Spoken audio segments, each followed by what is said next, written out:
Bueno, hola, buenas, mi nombre es Daniel Poveda. Voy a explicar acerca de campo eléctrico. ¿Qué es? Campo eléctrico se define como la fuerza eléctrica por unidad de carga.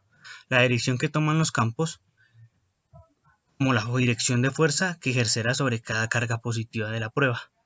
Campo eléctrico está dirigido radialmente hacia afuera de una carga positiva y radialmente hacia el interior como una carga puntual negativa. Y aquí veremos 5 ejemplos de cómo se manifiestan los campos eléctricos: cargas puntuales, cilindros cargados, esferas cargadas, múltiples cargas puntuales, placas paralelas cargadas. En las siguientes diapositivas explicaré a más detalle cada uno de estos casos. Carga eléctrica, bueno, pues básicamente hablamos acerca de las tres partículas fundamentales: protón, neutrón y electrón. Pero quiero dividir protón y neutrón en su clasificación como barión. Bueno, primero hablar del protón. Como la carga positiva, compone el núcleo, unidos por la fuerza nuclear. El protón es un barión, como ya lo había explicado, que está compuesto de dos quarks y un quark down. Aquí podemos ver cómo hallamos la fuerza y la masa. Neutrón. Junto a los protones forma el núcleo, ya unido por la fuerza. Este está compuesto contrariamente al protón por dos quarks down y un quark up. Aquí podemos ver cómo se relacionan las masas. El electrón, ok. Como un leptón, es considerado una de las partículas fundamentales, además de las otras dos mencionadas anteriormente. Un fermión spin medio está limitado por un principio de exclusión de Pauli, un hecho que tiene implicaciones importantes en la construcción de la tabla periódica de los elementos. Aquí podemos ver los otros leptones, como es muon, tau. Un dato interesante es que tau es 3477 veces más masivo que el electrón. Pero esto es más que un dato de curiosidad, porque no es algo significativo a la hora de describir cada una de estas partículas. La unidad de carga eléctrica, como ya lo habíamos mencionado, es el coulomb, abreviado con C. Este nombre es debido a su creador. La materia ordinaria está hecha de átomos que tienen un núcleo cargado positivamente, electrones que están cargados negativamente, que rodean el núcleo. La carga se cuantiza en múltiplos de carga de electrón o protón. Aquí podemos ver. Las influencias de las cargas están caracterizadas en función de sus fuerzas. El campo eléctrico y el voltaje es producido por ello.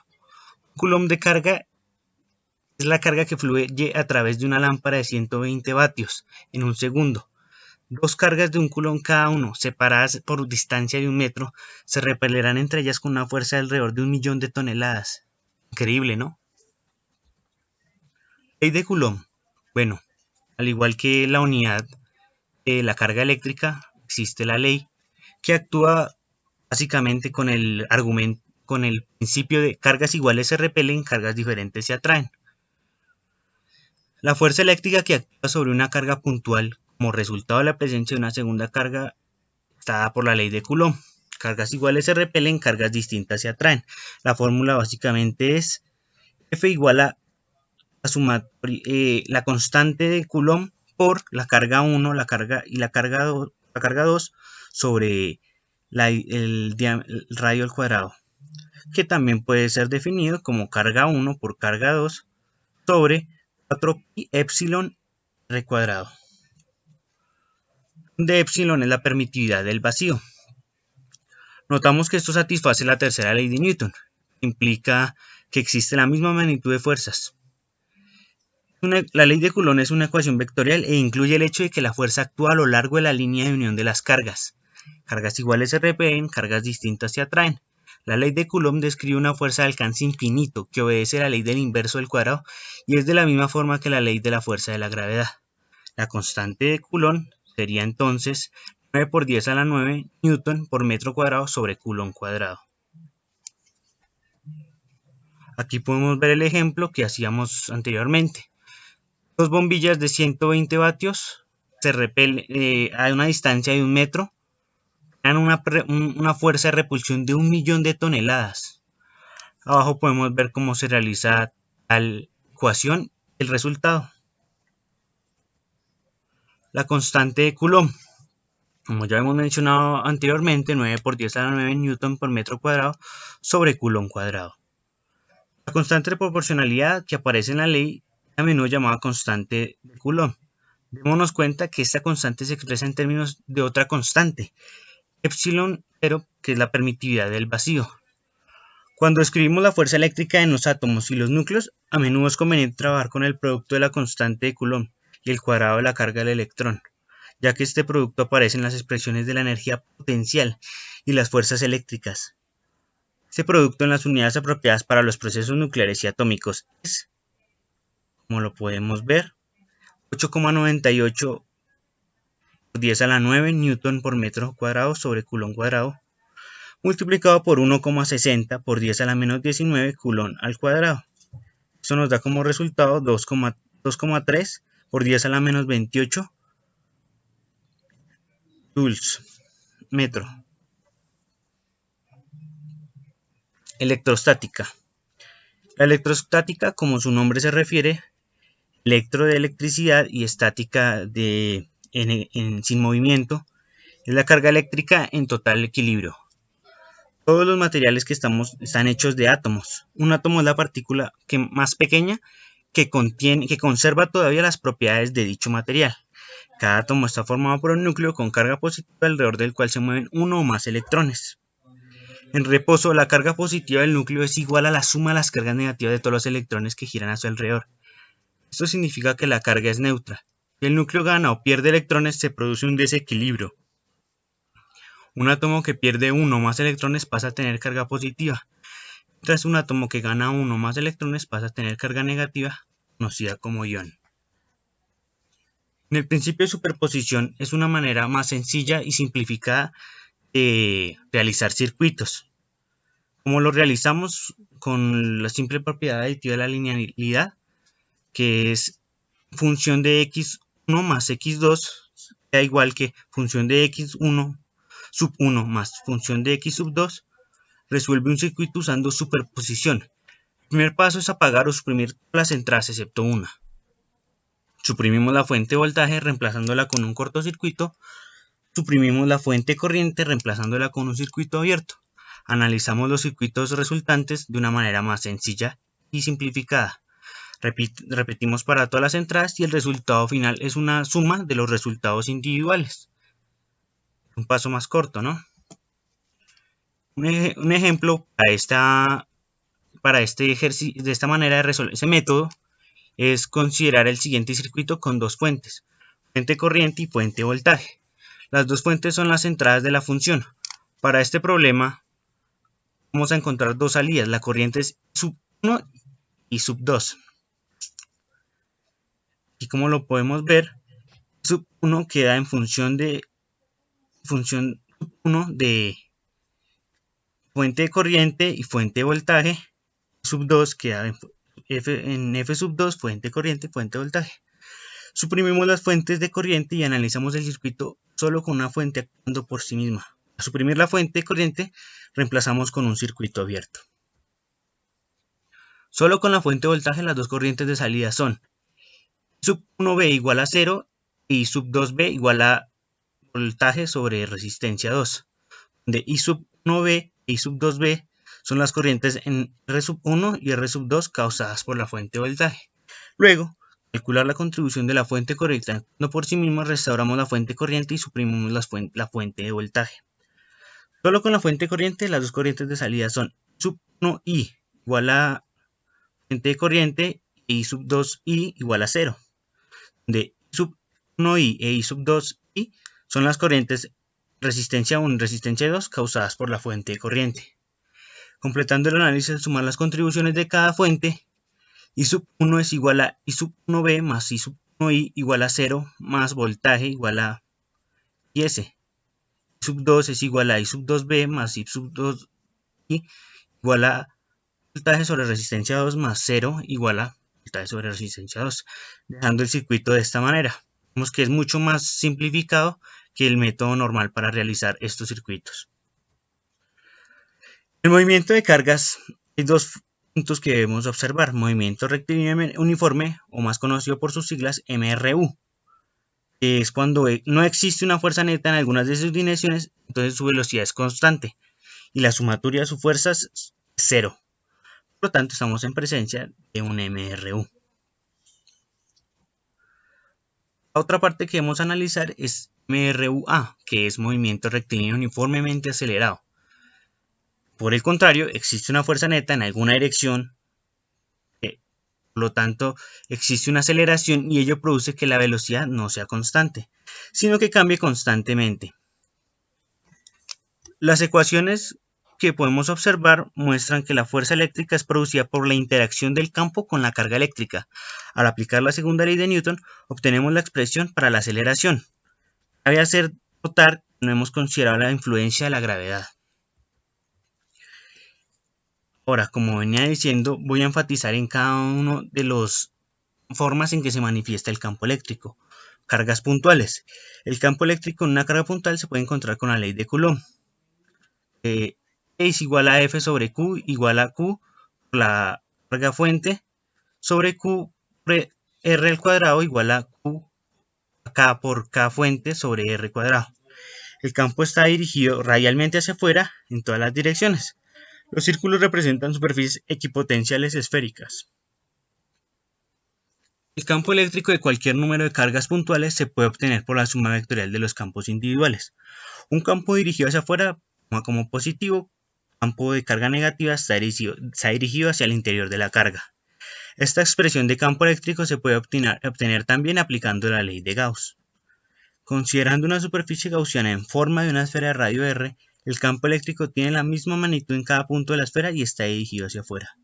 El flujo eléctrico es por tanto el campo eléctrico multiplicado por el área de la esfera, que sería flujo eléctrico, que lo consideramos como la letra griega phi, es igual campo eléctrico por área igual a campo eléctrico por el área del círculo igual a carga sobre epsilon 0. El campo eléctrico en el rayo R estará dado por esta fórmula. Si colocamos R en otra carga, Q experimentará una fuerza, de manera que esto se ve consistente con la ley de Coulomb mencionada anteriormente. Un cilindro cargado. En el campo eléctrico de un conductor cilíndrico uniforme con densidad de carga uniforme podemos obtener usando la ley de Gauss. Consideremos una superficie gaussiana en forma de un cilindro de radio R. El campo eléctrico tiene la misma magnitud en cada punto del cilindro y está dirigido hacia afuera. El flujo eléctrico es entonces el campo eléctrico multiplicado por el área del cilindro. Aquí, como podemos observar, el conductor cilíndrico infinito se introduce en el cilindro, la superficie cilíndrica gaussiana en este caso. Lambda es igual a carga por unidad de longitud, es igual a 0 para radio menor a R cuando en el interior hay cualquier conductor en equilibrio. Aquí podemos ver cómo se relaciona el flujo eléctrico, dando una expresión que es una aproximación bastante acertada para el campo cercano a un cilindro largo conductor. Cilindro infinito. Considerando la superficie gaussiana en la forma de un cilindro de radio R, el campo eléctrico tiene la misma magnitud en cada punto del cilindro y está dirigido hacia afuera. El flujo eléctrico es entonces el campo eléctrico multiplicado por el área del cilindro. Como vimos anteriormente en el cilindro cargado, podemos ver que esto aplica también para el cilindro infinito, solo que esta vez la fórmula cambia por lambda por R en vez de solo lambda. El interior de un cilindro de cargas, ya para complementar más la información anterior, está dirigido radialmente hacia afuera, por simetría, con una superficie gaussiana englobando menos de la carga total Q. La carga dentro de un radio está dada por la proporción de volúmenes. Aquí podemos ver cómo la carga prima sobre carga es igual a pi por R al cuadrado de L sobre pi por R al cuadrado de L. Más simplificada, Q' es igual a Q por R sobre R al cuadrado sobre R al cuadrado. Entonces el flujo eléctrico está dado por phi es igual a E por 2 pi RL igual a lambda L R al cuadrado epsilon por R cuadrado. Y el campo eléctrico es E igual a lambda R sobre 2 pi E epsilon R cuadrado. Tenemos que el límite para R igual a R está de acuerdo con la expresión para R más igual a R. Esfera cargada. El campo eléctrico de una esfera conductora con carga Q se puede obtener mediante la aplicación directa de la ley de Gauss, considerando una superficie gaussiana de la forma de una esfera de radio R mayor a R en el campo eléctrico, teniendo la misma magnitud en cada punto de la superficie y dirigido hacia afuera. El flujo eléctrico será exactamente el campo eléctrico multiplicado por el área de superficie esférica. Aquí podemos ver cómo flujo eléctrico es igual a campo por área, igual a campo por el área de la esfera, de la superficie gaussiana. Vemos idéntico que la carga puntual Q está situada en el centro de la esfera, puesto que todas las cargas residen en la superficie conductora. No abarcará carga alguna y por su simetría se puede ver que será cero en todos los puntos interiores de un conductor esférico. Esfera conductora. Considerando una superficie gaussiana la forma de una esfera de radio n, el campo eléctrico tiene la misma magnitud en cada punto de la superficie dirigido hacia afuera. Luego el flujo será exactamente el campo eléctrico multiplicado por el área de la esfera. Interior de una esfera. El campo eléctrico interior de una esfera está dirigido radialmente hacia afuera, como todos los otros casos, pero la superficie gaussiana esférica englobará menos de la carga total Q. La carga interior al radio R está dada por la proporción entre volúmenes. Q' sobre Q es igual a 4 tercios de pi por r al cubo, sobre 4 tercios de pi por r al cubo, o mejor simplificada de esta manera. Entonces el flujo eléctrico está dado por phi igual a campo eléctrico por 4 por pi, 4pi por r al cuadrado igual a Q por r al cubo sobre epsilon r al cubo. El campo eléctrico será epsilon igual a Q, carga por r igual sobre 4pi epsilon r al cubo. Notemos que el límite r igual a r está en concordancia con la expresión para r mayor o igual que r. La carga esférica simétrica hacia afuera del radio no afecta al campo eléctrico, de lo que se sigue en el interior de un cascarón esférico de carga habrá un campo eléctrico cero. Cargas puntuales LL múltiples. El potencial eléctrico o voltaje producido por cualquier número de cargas puntuales en cualquier punto del espacio se puede calcular a partir de la expresión de carga puntual, mediante una simple suma, ya que el voltaje es una cantidad escalar. El potencial de una distribución de cargas continua se puede obtener sumando las contribuciones de cada punto de las fuentes. El cálculo potencial es inherentemente más simple que la suma vectorial requerida en el cálculo del campo eléctrico. El campo eléctrico exterior a una distribución de carga simétrica esféricamente es idéntico a una carga puntual según muestra la ley de Gauss, de modo que el potencial exterior a una distribución de cargas esférica es idéntico al de una carga puntual. Podemos obtener también tomando la suma vectorial de los campos eléctricos de las cargas individuales.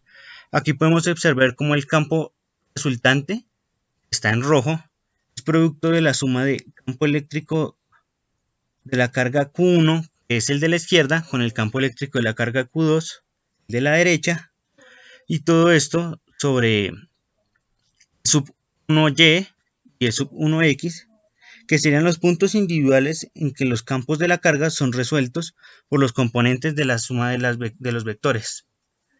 Como podemos ver aquí, calculamos los campos de carga individuales donde encontraremos sus componentes y los sumamos para obtener los componentes del campo resultante.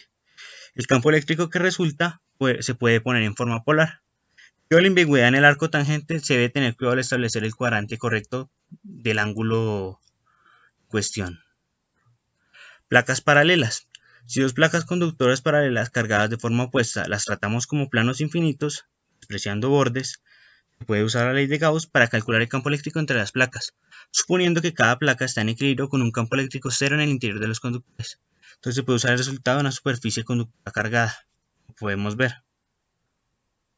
Esto es también consistente con el tratamiento de las placas de cargas como dos láminas de carga con campo eléctrico en ambas direcciones.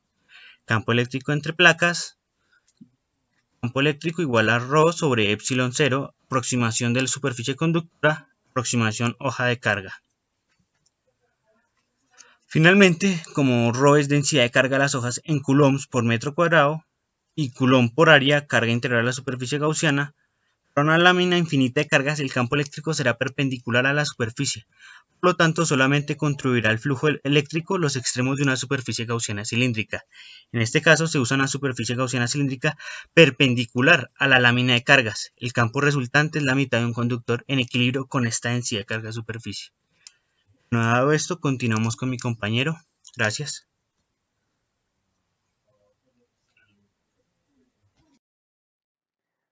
Buenas tardes, mi nombre es Camilo Cárdenas. Voy a hablarles sobre la ley de Gauss.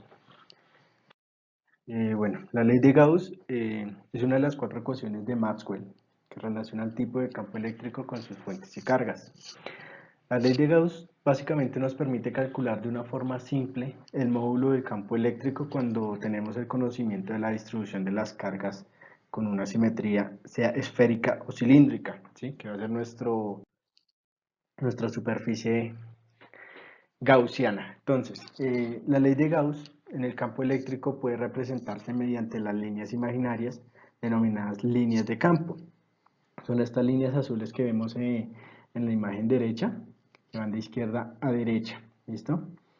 Eh, la ley de Gauss lo que permite o lo que realiza es calcular cuántas líneas, analógicamente hablando, pasan a través de una superficie. En este caso, nuestra superficie sería el campo gris que vemos en la imagen de la derecha.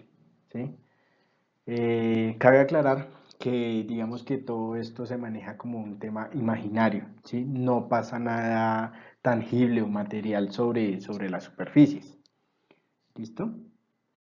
Bueno, entonces tenemos que la superficie cerrada empleada para calcular el flujo del campo eléctrico está denominada matemáticamente de la siguiente manera.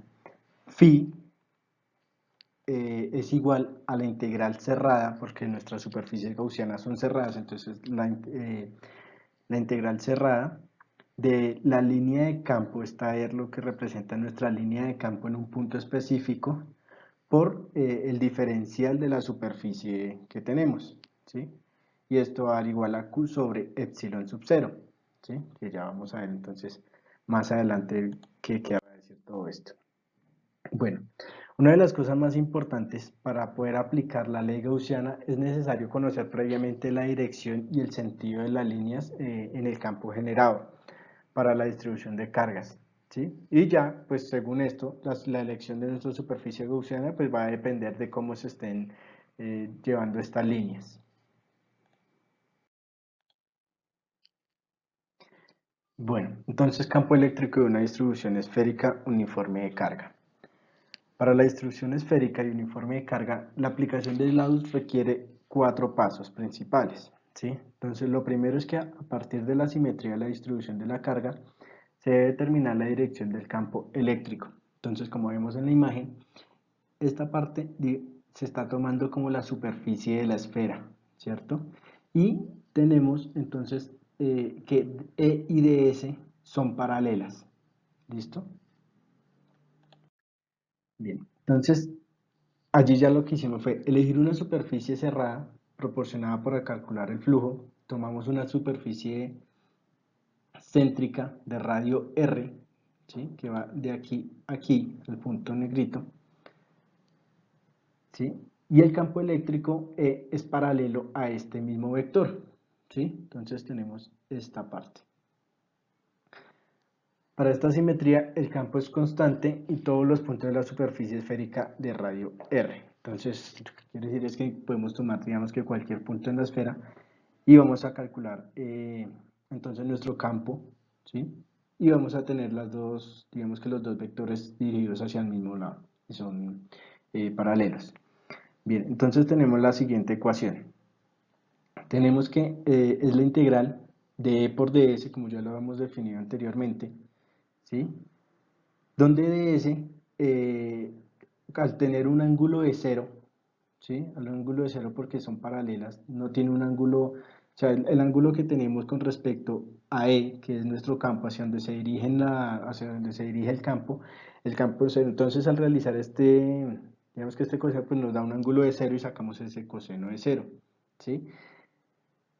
Finalmente, entonces, como E se maneja una constante, pues porque nuestra derivada sobre ds, entonces E termina siendo una constante, coseno, pues nos va a dar 1, entonces finalmente tenemos una constante de E integral de S, donde S, recordemos que S nos representa la superficie de la esfera, que está como 4pi r al cuadrado, ¿sí? Entonces nuestro flujo total va a corresponder a E por 4pi por r al cuadrado.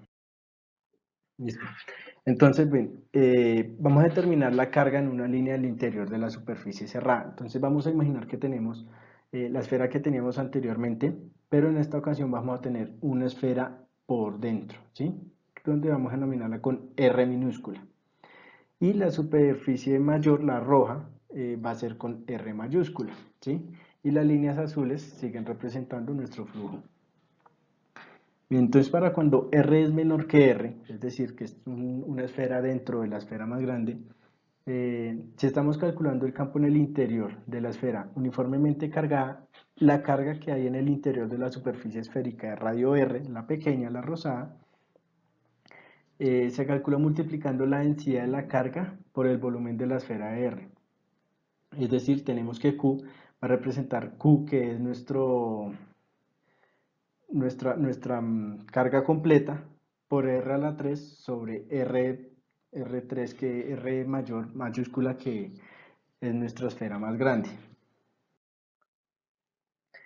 Y para cuando R es mayor que R minúscula es mayor que R mayúscula, es decir, tenemos una esfera más grande por fuera de nuestra esfera inicial, lo que tenemos es que si estamos calculando el campo del exterior, que es lo que les comentaba, de la esfera más grande, la carga que hay en el interior de la superficie esférica de R es igual a la carga de Q, es decir, nuestra carga total. Finalmente, en el paso 4, para aplicar la ley de Gauss y despejar el módulo del campo eléctrico, lo que tenemos es que la primera integral que nos dio, E por 4pi por R al cuadrado, es igual a Q sobre epsilon sub 0.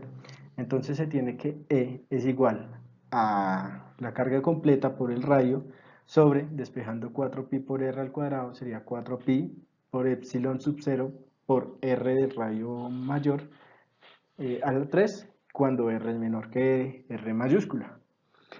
Y de la segunda imagen que vimos, E sería igual a Q sobre 4pi por epsilon sub 0 por R al cuadrado cuando R minúscula es mayor a R mayúscula, es decir, cuando tenemos una esfera por dentro de nuestra esfera principal.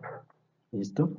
Bien, ahora vamos a ver los campos creados en planos infinitos. Bueno, entonces el campo eléctrico creado para un plano infinito cargado puede ser calculado utilizando la ley de Gauss. Entonces, para la superficie que tenemos aquí, tenemos una densidad donde sigma, ¿sí?, es igual a Q sobre S y están uniformemente cargadas. Las líneas del campo siempre salen en las cargas positivas, por lo que el campo creado por el plano será uniforme. Y sus líneas irán hacia afuera en ambos lados del plano. Es decir, tenemos este plano cargado positivamente que tiende al infinito. Tenemos que tener en cuenta que esto tiende al infinito. Las líneas azules son nuestras cargas positivas que se extienden como hacia los lados. ¿Sí? Listo, entonces vamos a suponer que tenemos en esta parte un punto, colocarlo con negro, que en esta parte tenemos un punto, ¿sí? Y queremos calcular entonces en ese punto cuál es nuestro flujo. Entonces vamos a usar para eso un cilindro, ¿listo? Entonces el cilindro tiene, vamos a visualizar aquí, tiene esta capa base 1, la vamos a llamar base 1, tenemos en la parte de atrás la base 2 y esta superficie que se va a llamar lateral superior, ¿sí? Bien, entonces, tenemos la ecuación inicial con la que digamos que se define la ley de Gauss, en donde phi es igual a la integral de una superficie cerrada, por lo que es nuestro cilindro, E por ds. ¿Sí? En esta ocasión, nuestra integral nos toca generarla como una triple integral, ya que tenemos tres superficies. ¿Sí? Entonces, bien, tenemos la superficie lateral, que es esta que se encuentra en la parte de arriba. Voy a dibujarla con otro color. Esta. ¿Sí? Y tenemos esta otra superficie. Entonces, la superficie lateral, que es esta, lo que tenemos entonces es que está a 90 grados de nuestro flujo, ¿sí? Es decir, esta línea azul con esta línea son perpendiculares. Tenemos 90 grados allí, ¿listo?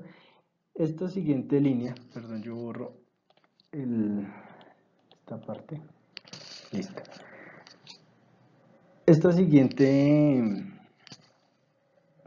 la siguiente superficie DS, ¿sí? Tenemos un punto y es de la base 1. Esta está en el mismo sentido, es decir, que nuestro ángulo allí es de 0, ¿sí?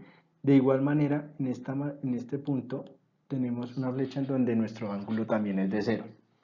Entonces tenemos estos tres bases, estos tres lados, la cual para este caso, como tenemos un ángulo de 90 grados, aquí vemos que se cancela, ya que sacar el coseno de 90 grados, esto nos va a dar 0, por lo tanto esta integral nos va a dar 0. En este caso nos van a quedar entonces las dos siguientes integrales, que las podemos simplificar un poco más, ¿sí? Teniendo en cuenta que son las dos bases y son de la misma manera, están representadas de la misma manera, entonces tenemos que 2 se multiplica por la integral de la base primera, que en este caso lo estamos tomando como esta, la integral de E por ds, ¿sí? 2 y son nuestras constantes. Recordemos que el flujo es constante y pues 2 es una constante, por lo cual tendríamos una integral de ds que sería nuestra superficie. Al realizar esta integral, finalmente nos queda que nuestro flujo está representado como 2 por E por S. Y de esta manera entonces tendríamos este campo, ¿sí? Entonces, como les decía, tenemos 2ds y entonces tenemos phi es igual a 2ds, que es igual a q sobre epsilon sub 0, ¿sí? Ahora, si despejamos E, tenemos que E es igual a q sobre epsilon sub 0. Perdón. Bueno, entonces esta parte está conocida como densidad de la superficie de carga, ¿sí? Que es la carga sobre la superficie. Y esto se denota con sigma, ¿sí? Entonces finalmente nuestra ecuación quedaría como E es igual a sigma sobre 2 epsilon sub 0. ¿Listo? Y este sería entonces como tal ya nuestro cálculo. Bien, ahora vamos a continuar entonces con el campo del interior de un condensador. Recordemos que un condensador es un dispositivo que está formado por dos conductores que normalmente tienen dos placas o dos láminas y estas están separadas ya sean por vacío o por un material dieléctrico.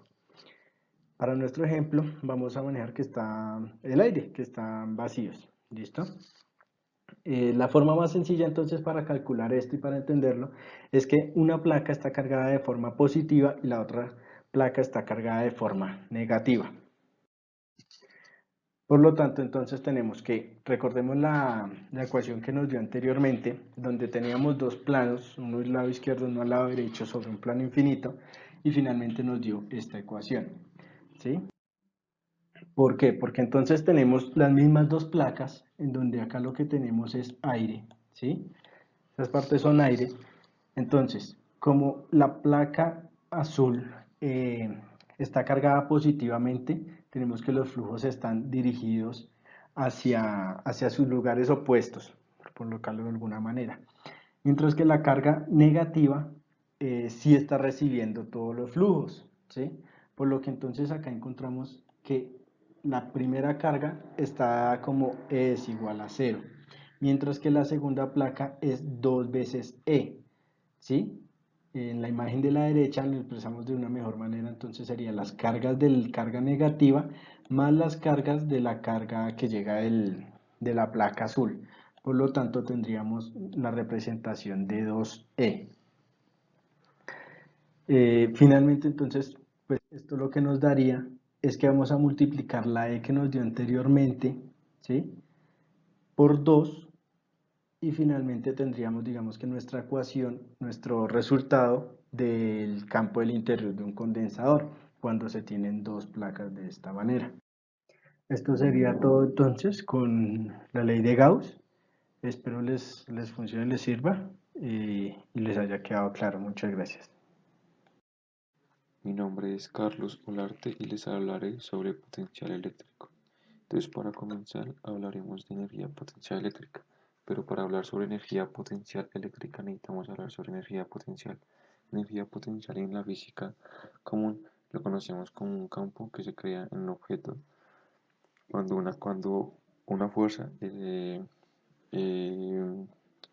acciona sobre él. Como ejemplo tenemos cuando un objeto está retirado a la Tierra, pues se crea un objeto sobre sí mismo y este campo que se crea sobre sí mismo, pues lo afecta a él y a los objetos que lo rodean. Lo mismo pasa con la energía potencial eléctrica, eh, que es cuando es un objeto sufre una acción pero de fuerza eléctrica y se carga pues eléctricamente. Eso se le llama como potencial, como una potencial eléctrico o energía potencial o que adquiere energía potencial y esto crea un campo que más adelante vamos a ver. A medida que resolvemos los ejercicios y vayamos mirando todo, vamos a darnos cuenta que cuando comienzan a distribuirse las diferentes cargas en el campo, vamos a ver que no nos interesa su trayectoria, sino más bien su punto de partida y su punto de llegada, es decir, un punto A y un punto B, pero su trayectoria no nos importa, es decir, si en su trayectoria osciló mucho o no osciló nada o se comportó de forma eh, inconsistente o uniforme, no nos interesa, solo nos interesa el punto de partida, el punto de llegada. El potencial eléctrico pues es el trabajo realizado que se realiza al llevar una carga de un punto a un punto B. Esto está medido en joules sobre coulomb y el joule sobre coulomb pues es también a su vez un volt. Entonces tenemos que es el trabajo a realizar por unidad de carga para mover dicha carga dentro de un campo electrostático desde el punto de referencia hasta el punto considerado. Y aquí, como lo explicaba anteriormente, tenemos un punto A y un punto B. No nos interesa su trayectoria, si nos interesa su punto de partida y su punto de llegada. Y aquí tenemos nuestra carga, Q. El diferencial de potencial básicamente es la diferencia de potencia que hay de un punto A a un punto B, o cuánto se pierde o cuánto se gana. Y para esto vamos a resolver un ejercicio. Como no tenemos un tablero disponible, lo haremos en Paint. Entonces el ejercicio nos dice que tenemos una entrada A de 100 voltios y esta fluye a favor a 10 voltios. Tenemos que saber que esto hace referencia a negativo y esto positivo. Y a su vez aquí, negativo. Como la corriente, la intensidad de la corriente fluye a la derecha y está 2 amperios, pues aquí se incrementa. Aquí eso es una resistencia y como todos sabemos pues es una disminución de la potencia o del voltaje. Esta disminución se representa con menos R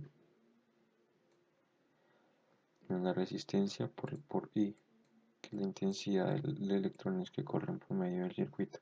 Y como esto tiene que ir en contra, entonces aquí vamos a dar cuenta es que se le va a restar. Y por último tendremos nuestra salida B. Entonces nos preguntan cuál va a ser la salida del voltaje en este circuito. Entonces para ello, vamos a colocar que el voltaje en B va a ser igual a 100 voltios más, porque aquí se incrementa porque va a favor la corriente va a favor. Entonces aquí tenemos 10 voltios y aquí menos RI. Y R es la resistencia, entonces colocamos aquí 8 ohmios por I, que sería 2 amperios. Y aquí como lo dije, como va en contra, aquí sería menos 30 voltios. Al realizar todo esto nos da 64 voltios.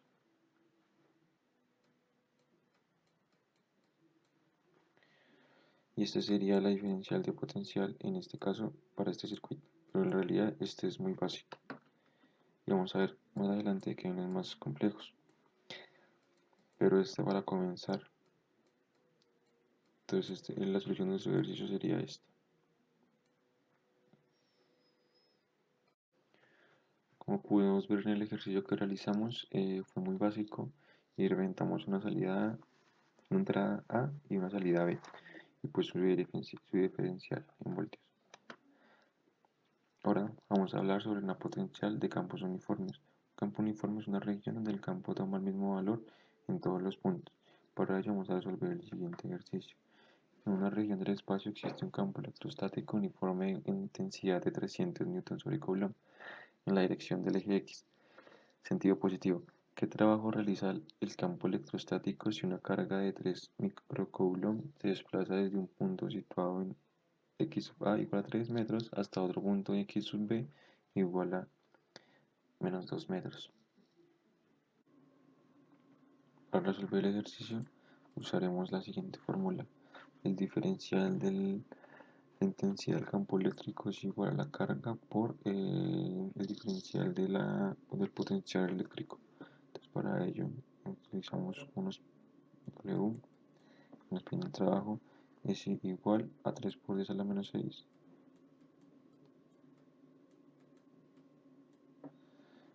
por los 300 newtons sobre Coulomb, que multiplican a el punto B en el punto A. Como 3 es positivo, entonces sería el punto A, y menos 2 sería el punto B, entonces sería menos 2, menos 3. Y esto nos da como resultado menos 4.5 por 10 a la menos 3 joules. Entonces este es el trabajo, este sería el trabajo que le costó a la partícula desde el punto menos 2 al punto menos 3, como lo decía en el enunciado. Entonces la carga era de 3 microcoulombs y la intensidad era 300 newtons sobre coulomb y le costó 4.5 por 10 a la menos 3 joules llevar la carga que se desplazará de 3 a menos 2.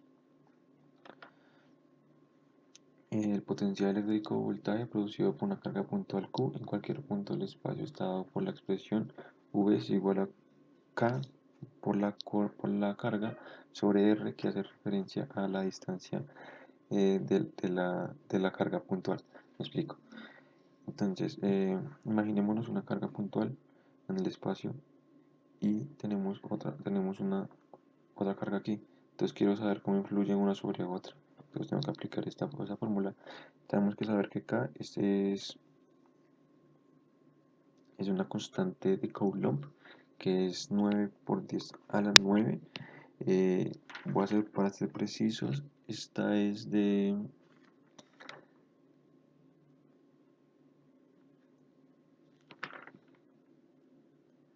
8.9874 por 10 a la 9 Newton por metro cuadrado sobre Coulomb cuadrado.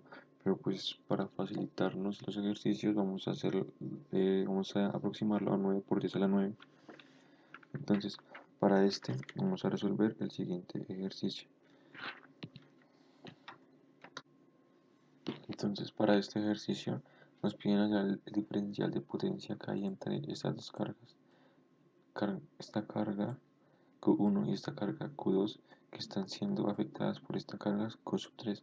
Entonces para ello tenemos que aplicar la fórmula del diferencial de potencial. Diferencial de potencial, disculpen, diferencial de potencial es igual, pues sería igual a BA menos BB. Vamos a llamar a este A, vamos a llamar a este B. Entonces, pero no sabemos cuál es el voltaje de A ni cuál es el potencial eléctrico de A ni el potencial eléctrico de B. Entonces para ello necesitamos hallarlos. Para eso vamos a usar la fórmula que hemos visto anteriormente, que es la constante de Coulomb por Q sobre la distancia. Y en este caso vamos a ver que tenemos todos los datos. Entonces, entonces para BA sería, como dijimos, vamos a aproximar la constante de Coulomb a 9 por 10 a la 9 por la, ahora por la carga. La carga es de menos 60 microcoulomb, entonces por 10 a la menos 6 coulombs sobre la distancia, pero la distancia siempre tiene que estar en metros, ya está dado así, siempre tiene que estar en metros. Entonces, 20 centímetros, 20 metros, 20 por 10, la menos 2 metros. Esto serían los mismos centímetros, pero pasaban metros. Y esto sería igual a menos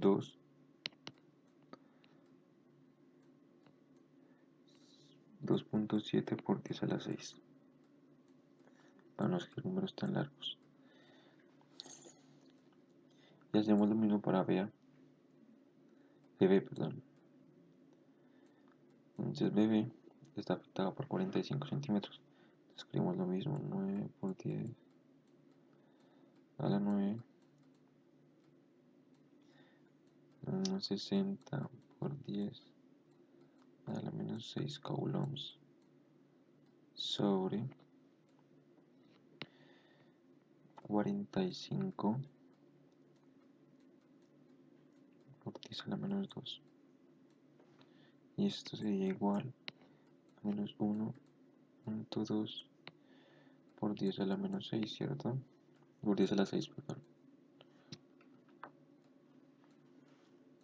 A las 6 voltios. Haciendo esos dos valores, entonces podemos aplicar nuestra fórmula, que sería esta. Ya vamos a aplicar. Entonces vamos a aplicarla. Entonces, nuestro diferencial de tu potencial eléctrico sería el siguiente. Menos 2.7 por 10 a la 6 menos 1.2 por 10 a la 6. Y esto va a ser igual. Entonces, bueno, aquí sabemos que esto por esto pues está positivo. Entonces nos da un resultado de menos 1.5 por 10 a la 6 voltios. Continuando, hablaremos sobre el potencial de distribución de cargas continuas. Prácticamente se basa en hallar las cargas que hay en una distribución. La distribución puede ser longitudinal, como un cable, una distribución superficie, una superficie metálica, o una volumétrica, que ya puede ser un volumen entre un volumen. Estas se definen prácticamente con una integral que ya vamos a explicar. El potencial eléctrico de un diferencial de carga dentro de una distribución va a ser básicamente igual a este de Q que está aquí, en esta parte de acá, se reemplaza por cada una de las distribuciones. Entonces, si tengo una distribución superficial, pues cambio este de Q por dq de S. Entonces me quedaría acá por dq dq de S sobre un R. Y eso lo tendría que integrar. Eso me daría la suma de todas esas partes y me daría esa superficie. Este pedazo superficial o este pedazo volumétrico o este pedazo longitudinal, dependiendo de cuál sea el caso. Para continuar vamos a hablar sobre qué es la capacitancia. La capacitancia es la capacidad de un componente de circuito de recoger y almacenar energía. Los capacitores se encargan de esto. Los capacitores tienen dos placas que almacenan energía. Tienen un metal muy fino que está dentro de ellas y pues ahí es donde se almacenan los electrones y los protones que se almacenan ahí. Eh, eh, en esta parte internamente ellos tienen dos placas de metal que están muy juntas. En una parte se cargan de electrones, otra parte se carga de protones. cuando se cargan, se mantienen ahí y,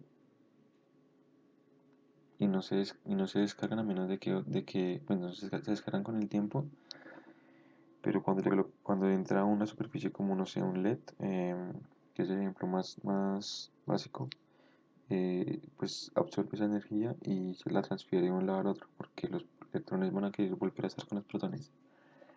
Entonces, pues el LED se va a encender, haciendo la apariencia de que almacena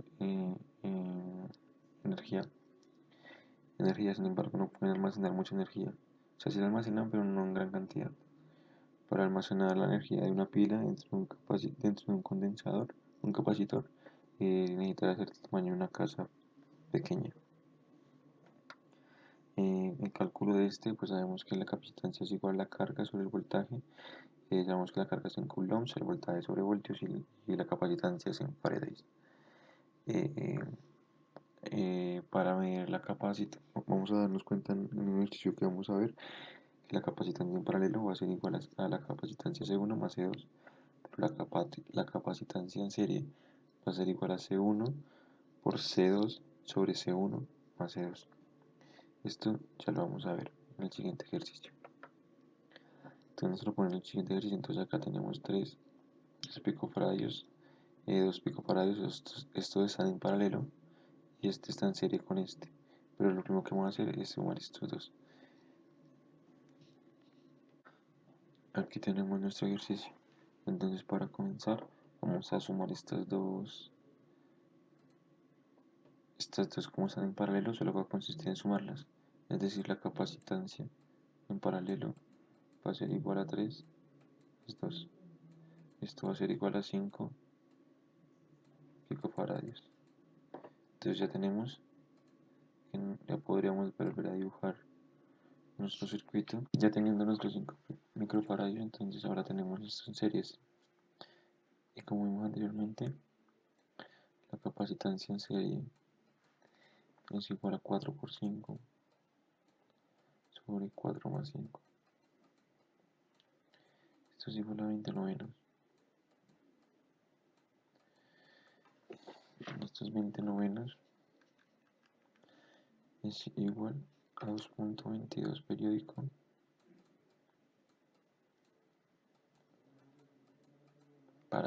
microfaradios. Ya teniendo nuestros 2.22 microfaradios, vamos a dar cuenta que nos queda este circuito. Este circuito ahora está en paralelo, igual que como teníamos inicialmente. Para resolverlo, vamos a hacer lo mismo de antes. 2.22 más 8 sería igual a 10.22 microfaradios. Que eso sería una capacitancia en paralelo. 10.22 microfaradios. Y ya con esto terminaría prácticamente nuestro ejercicio. Y por último nos quedaría así nuestro circuito. Nos quedaría la entrada de voltaje con un solo capacitor de 10.22 microfaradios. Ahora bien, si nos pidieran hallar la carga, pues lo hacemos de la siguiente forma. Recordemos que C igual a Q sobre V. La capacitancia es igual a C sobre Q sobre V. Entonces solo tenemos que despejar la Q, que será la carga. Entonces Q sería igual a la capacitancia por V. Entonces la hacemos de la siguiente forma. Sabemos que la capacitancia es de 10.22 por 10 a la menos 6 y que el voltaje es de 12. Entonces multiplicamos eso y al multiplicarlo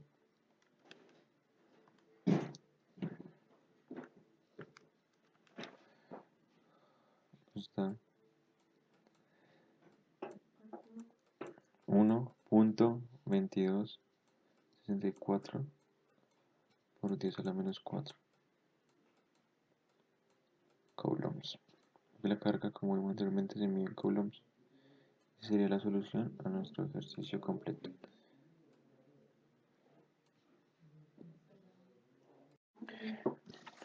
Entonces, para continuar, tenemos la energía de un capacitor. La energía de un capacitor tiene dos fórmulas.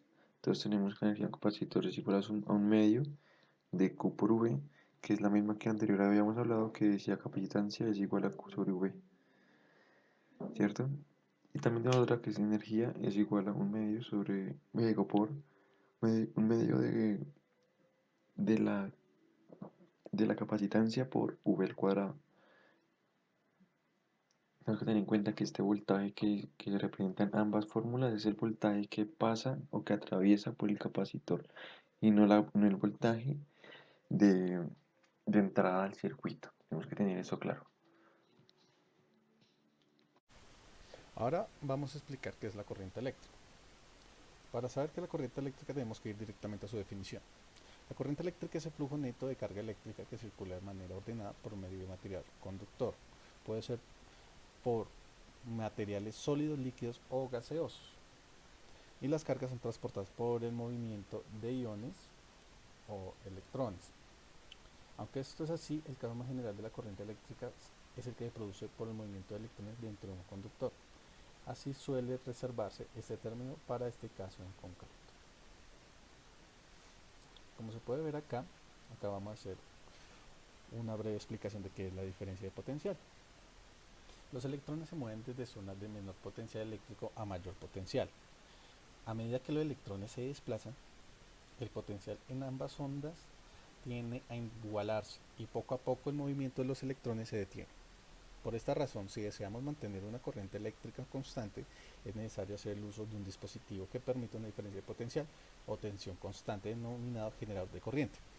Como se puede ver en nuestra imagen, para poder generar esta tensión es necesario que se tenga un voltaje B que sea mayor al voltaje A.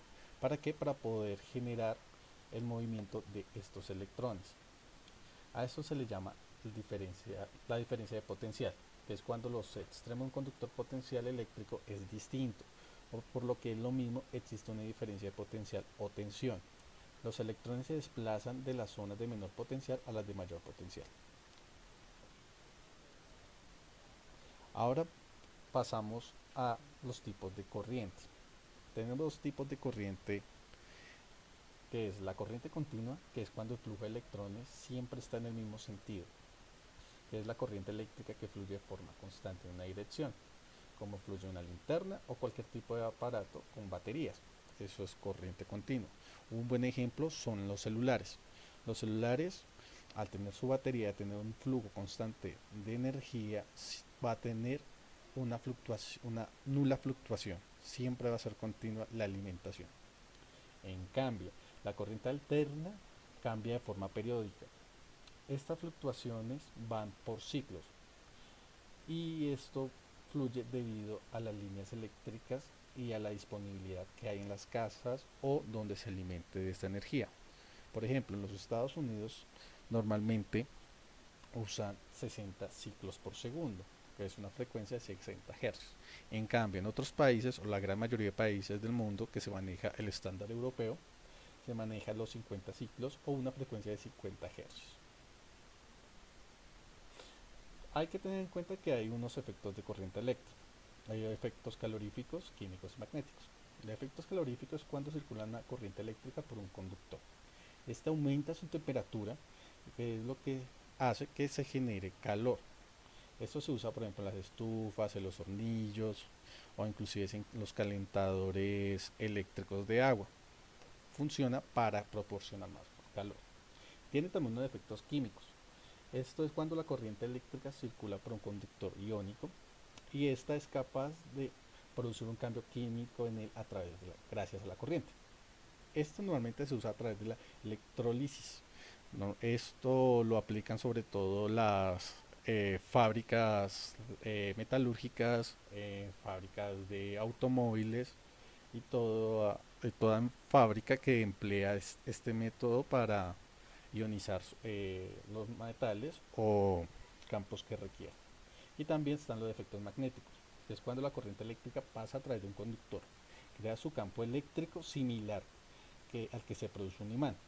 Este método se usa sobre todo en motores eléctricos, en dispositivos de televisión, radio, amperímetros, entre otros objetos. Un buen ejemplo de esto son los carros Tesla, que se emplean a través de bobinas o motores eléctricos que generan la potencia suficiente para poder arrancar el vehículo. Para la ley de Ohm debemos que tener en cuenta su definición. La ley de Ohm es la relación existente entre conductores eléctricos y su resistencia. Establece que la corriente que pasa por los conductores es proporcional al voltaje aplicado en ellos. Este enunciado es posible gracias a que Ohm descubrió al principio de los siglos XIX que la corriente a través de un metal era directamente proporcional al voltaje o diferencia de potencial eléctrico por el metal. Este descubrimiento permitió a Ohm tener la idea de la resistencia en los circuitos. Como se puede apreciar, la ley de Ohm está expresada por la ecuación V igual a R por I, donde V es la potencial eléctrico en voltios, I es la corriente en amperios y R es la resistencia que está medida en ohms. Como puede ver en estos tres triángulos, se puede ver los tipos de despeje para poder lograr el valor a encontrar. Voltaje igual a corriente por resistencia. La corriente es igual al voltaje dividido por la resistencia y la resistencia es el voltaje dividido por la corriente. De esto cabe mencionar que la ley de Ohm se necesita aclarar los conceptos de carga, corriente y voltaje. Estos conceptos son fundamentales. Por ejemplo, la carga es la fuente de todas las cargas eléctricas que residen en su estructura atómica. Los conductores son las sustancias donde las cargas se mueven fácilmente. Estos se les llaman conductores. Los metales normalmente son excelentes conductores debido a la descolocación o movimiento de sus electrones en su estructura cristalina atómica. Un buen ejemplo es el cobre, que este es material mayormente empleado por toda la industria energética, eléctrica y electrónica. Por ejemplo, ahí es donde va el internet, línea telefónica, etc. De estos conductores existen los conductores ómnicos, que son los que cumplen la ley de Ohm, es decir, la resistencia es constante a la temperatura constante y no depende de la diferencia de potencial aplicado, que son los conductores metálicos. También existen los conductores no ómnicos, que son los conductores que no siguen la ley de Ohm. Un ejemplo son los teléfonos celulares, las computadoras, etcétera, donde la resistencia varía dependiendo de la diferencia de potencial aplicada. A esta también se le puede encontrar los aislantes. Los aislantes son las sustancias que resisten el movimiento de carga. Los electrones de valencia, los aislantes como el agua y la madera, están fuertemente restringidos y no pueden moverse libremente por la sustancia. Esto sirve para controlar el flujo de energía. Los cables eléctricos normalmente es un buen ejemplo, donde tiene la conducción a través de los conductores ómnicos, que en este caso sería el cobre, y tiene sus aislantes para evitar la fuga de corriente. También tenemos la corriente como tal, que es el flujo de la carga a través de un conductor por unidad de tiempo. Tenemos también el voltaje, que es la corriente eléctrica que fluye por el conductor, que depende del potencial eléctrico o voltaje y de la resistencia del conductor a flujo de carga. Se puede comparar al flujo de agua. La diferencia de presión del agua en una manguera permite que el agua fluya desde una presión alta a una presión baja. También tenemos la resistencia eléctrica, que es la dificultad con la que las cargas eléctricas fluyen a través de un conductor. Ahora podemos realizar un pequeño ejemplo. El ejemplo es: calcule la resistencia eléctrica de un resistor que presenta 10 amperios y de corriente 200 voltios de diferencia de potencial. Acá ya tenemos los datos interesantes. Tenemos los 10 amperios y los 200 voltios de diferencia. Si nosotros aplicamos nuestra fórmula para poder encontrar la resistencia, tendríamos ya la respuesta, que es la siguiente. Según la ley de Ohm, la resistencia se calcula a partir de la expresión voltaje igual resistencia por corriente. Despejando la fórmula tenemos que esta fórmula, los que sería el voltaje sobre la corriente, para poder encontrar nuestra resistencia, que serían los 200 voltios sobre los 10 amperios. Que esta resistencia va a dar como valor igual a 20 ohmios.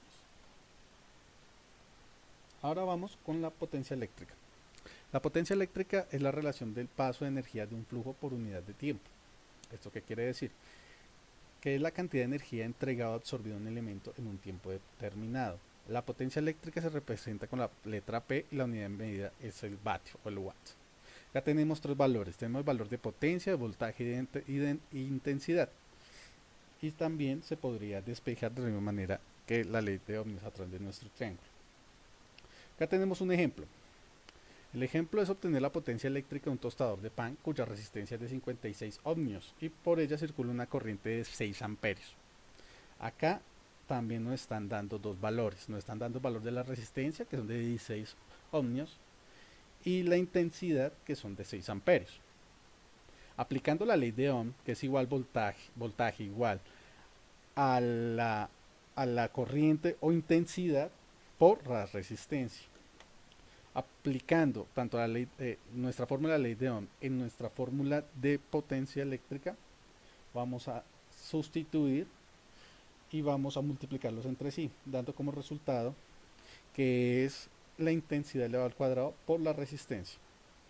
Como se puede ver en la pantalla, procedemos a sustituir los valores, que son los 6 amperios elevado al cuadrado por los 56 ohmios. De allí encontramos como resultado que la potencia es de 2016 vatios. Ahora continuamos con las leyes de Kirchhoff. La ley de Kirchhoff describe el comportamiento de la corriente en un nodo y del voltaje alrededor de una malla. Estas dos leyes que se van a mencionar a continuación es el análisis de los circuitos avanzados. A la ley de la corriente de Kirchhoff dice que la suma de todas las corrientes que fluyen hacia un nodo es igual a la suma de las corrientes que salen del nodo. Como se puede ver en nuestra ilustración, según nuestro primer enunciado, ahí muestra el comportamiento de todos los voltajes, todas las corrientes que van hacia un nodo. Y la segunda enunciado nos dice que la suma que van hacia un nodo es igual a la suma de las corrientes, como se puede apreciar en esta fórmula, donde según esta ilustración del nodo, hay 5 corrientes que van hacia él, que en su sumatoria va a dar siempre 0, que es la igualación de todas las corrientes salientes del nodo. Acá tenemos la primera ley, la ley de nodos o de corrientes. Acá nos dice que la corriente entrante a un nodo es igual a la suma de las corrientes salientes. Esto va en concordancia a lo mencionado anteriormente. También nos dice que la suma de las corrientes entrantes a un nodo son iguales a la suma de las corrientes salientes a él. Si nos basamos en nuestro esquema de acá, donde hay dos nodos y tienen sus respectivos caminos, su respectiva secuencia, serie, acá nos puede salir la siguiente enunciado, la siguiente ilustración, donde la sumatoria de todas las corrientes que van a un nodo ingresando van a ser equivalente a o va a ser igual a la corriente que van saliendo. ¿Qué quiere decir? Que toda la energía, toda la corriente que va al nodo 1 va a tener la misma salida. La suma de todas las corrientes que entran también va a tener toda salida del nodo 1 y así también sucederá en el nodo 2. Todas las corrientes que entran van a tener su respectiva salida igual. Tenemos la segunda ley, que es la ley de los voltajes. En un circuito cerrado, la suma de las tensiones de la batería se encuentran al recorrerlo siempre que sean iguales a la suma de las caídas de tensión existentes sobre los resistores. Como se puede apreciar en nuestro esquemita, es un breve ejemplo de cómo es el funcionamiento. Toda corriente que tenga su tensión va a tener su respectiva sumatoria de energía de acuerdo a la ley 1 y que la caída de tensión va a recaer directamente sobre los resistores. Ahora vamos a ingresar a lo que será campo magnético. La definición del campo magnético es una magnitud vectorial. Puede estar producido por una carga puntual en movimiento o un conjunto de cargas en movimiento, es decir, una corriente eléctrica. Hay que tener en cuenta que la unidad de campo magnético es el Tesla y se define con el campo magnético que fuerce una fuerza de 1 Newton sobre un coulomb y se mueve a velocidad de 1 metro por segundo dentro del campo y perpendicular a las líneas del campo. Acá tenemos el campo magnético creado por una carga puntual. Como se puede ver, la carga Q se mueve a una cierta velocidad y crea un campo magnético en todo su espacio. Este campo tiene la siguiente expresión, donde Q es la carga creadora del campo, V es la velocidad de dicha carga, R es la distancia desde el punto donde se encuentra la carga hasta el punto P donde se está calculando el campo magnético. U sub R es el vector unitario que va desde el punto donde se crea la carga hasta el punto donde se calcula el tiempo. Mu sub 0 es la constante denominadora permeabilidad de espacio libre. Su valor en el sistema es de 4pi por 10 a la menos 7 Tesla metros sobre amperes. Acá ahora vamos a explicar la fuerza de Lorentz. La fuerza de Lorentz es una carga que tiene dos factores fundamentales.